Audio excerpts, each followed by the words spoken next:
Hey, we're talking about the Industrial Revolution. Factories. Check your shoes, check your shirt, see where they were made. In a factory or were they made at home by your granny? Industrialism. It's our big favorite word of the unit. When I say industrial, I need you to think factories. So industrialism is when things are going to be made by machines rather than animals or human power. Industrialism started in Great Britain, where lots of great things come from, like these guys right here. I believe we call them the Direction or Two Direction or Floppy Hair Boys. Industrial Revolution started because of this agricultural revolution. When I say agricultural, you need to think farming.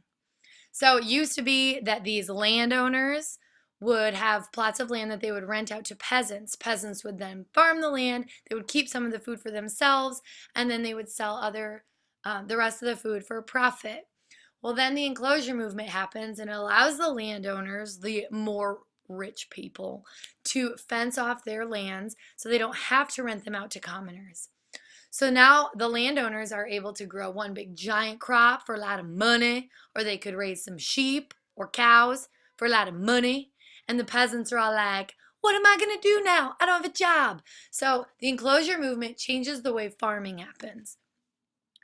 Crop rotation also changes farming. So I don't know if you know this, but it's not good to plant the same crop in the same field year after year after year after year. Why? Why, do you ask?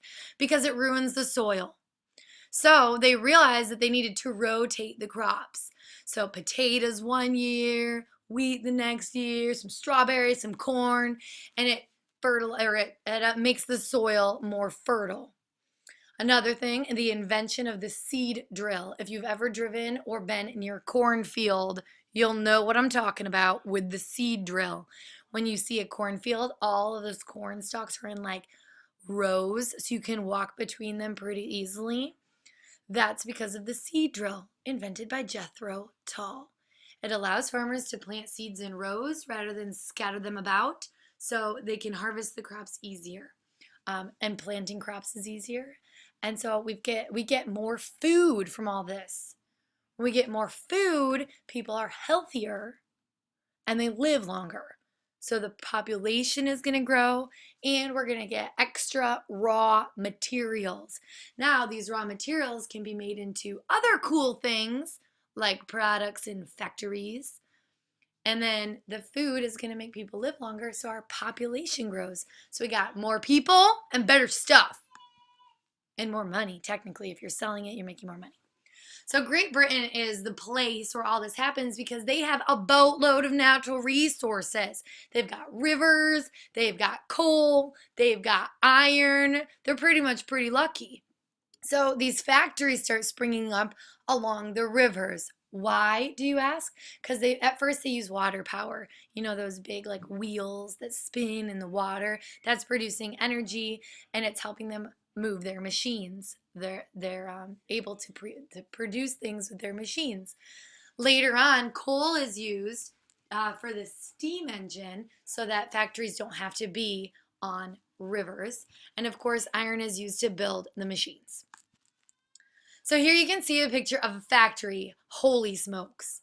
That's crazy. So new inventions are being made like crazy all over Great Britain and later other countries like America. So it's changing the world from handmade items to factory-made items. Let me tell you what I mean. So before factories, this is how your clothes were made. And I know you guys like clothes because you're middle schoolers. So at first, you have to have one farmer or peasant, and they are raising the sheep. They then shear the sheep, and they take the wool, and they give it to their neighbor, this little granny right here. She takes the wool and her spinning wheel, and she makes the wool into thread.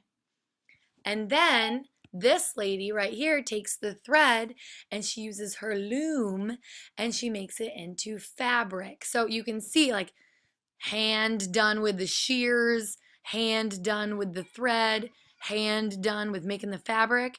And then over here, somebody makes all that fabric into clothing.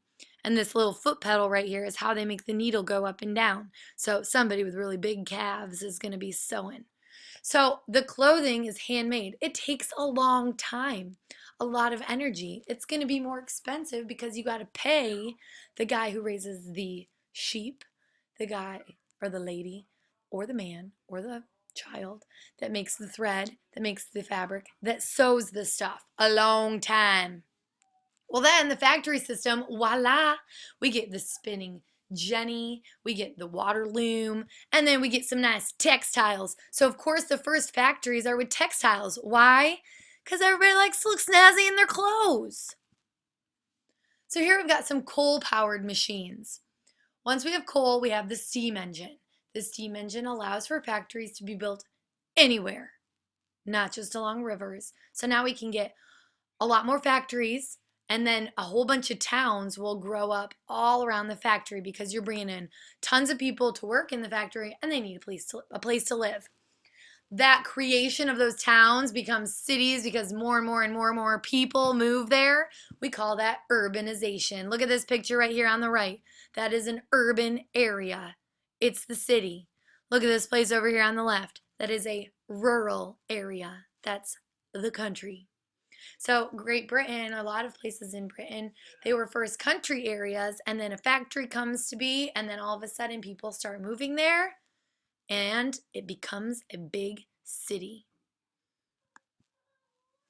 Industrialism. Everyone's like, what? This is amazing. I want some industrialism. And Britain's like, no. I want to be the only industrialized country because I want to make all the money.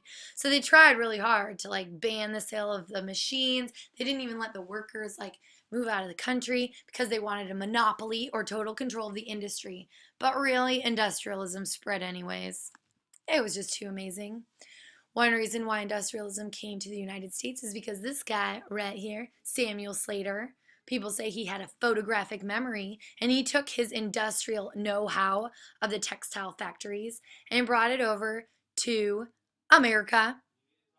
And so we get textile mills and other factories in the north. Up north, there's factories. In the south, they are producing cotton that is used in the factories to make our clothes.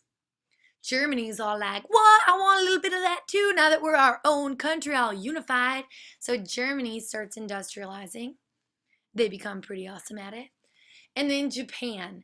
This guy right here on the right, Commodore Matthew Perry. He comes into Japan with steam-powered warships. The Japanese lose their mind. They're like, what is this amazing ship? And Japan decides to industrialize. Okay, so the effect or the impact of industrialism. What does industrialism do to the world? This is what you need to know. Number one, it makes cities grow. Where the factories were, people move there. We start getting big cities. Yes, there were some cities before, but now they're bigger and there's more of them.